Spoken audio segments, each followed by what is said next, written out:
So cool. Number 3. Ooh, this is a good one. But the reason I side a bit is because it's kind of difficult to explain. But what I've basically said is know where you want your brand to be positioned. And there's a couple episodes that I think speak to this point the best. First of all, let me start off by kind of describing what I mean when I say positioned. When I say position, I mean basically, okay, you're starting a brand, but what type of brand do you want to have? As we all know, we're human beings. What type of brands though? Like, so do you mean as in like, so what we were talking about before? So if a certain brand wants to be in like high fashion or like the streetwear space, is that what you're kind of alluding to? That's basically what I'm saying. But I'm even going more granular by saying like even within the streetwear space, you have different types of brands. Like for example, you have Trapstar, which is like streetwear. Do you get it? Like it's hard to, but then again, that's a whole nother conversation. Maybe we should do an episode on what streetwear is, because even me, I don't necessarily know. I have my own opinion on it, and other people have theirs, innit? But Trapstar's worn on the streets, innit? Where I grew up, everyone was wearing Trapstar. Do you know what I'm saying? But then Rash, let me mention a brand like Eliza. You get it?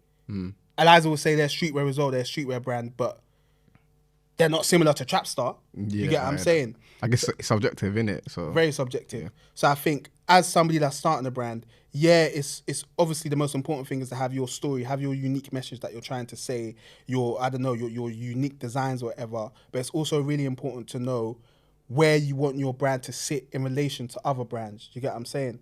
Because even with like the luxury streetwear space, for example, you have like the Amiris and the Rudes, but then I wouldn't put Represent in that space, weirdly. But then one could say that Represent is luxury streetwear. So when you're first starting, it's really important to almost do like competitor mapping and like just try to work out where your brand sits in relation to other brands, because that plays a huge part into one, the type of people you're targeting and how you target them through the things that you do. Do you know what I'm saying? Like if I've got a more conceptual brand like Eliza, or more conceptual streetwear brand like Eliza, big up Jack Harper and Nosa, by the way, I'm not necessarily going to try and reach the same people as Trapstar reach, because they're different types of people. Do you know what I mean?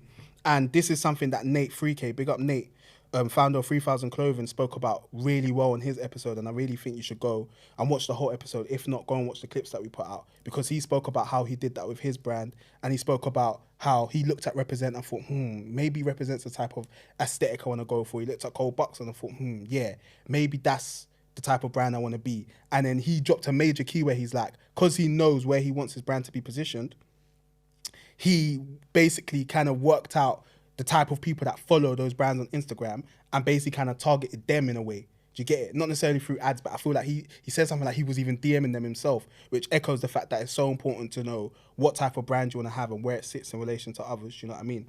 And I also mentioned Fashion Roadman as well. Big up IO, man. Follow Fashion Roadman today. If you don't follow Fashion Roadman, I don't know what you're doing, because he has got the keys, man.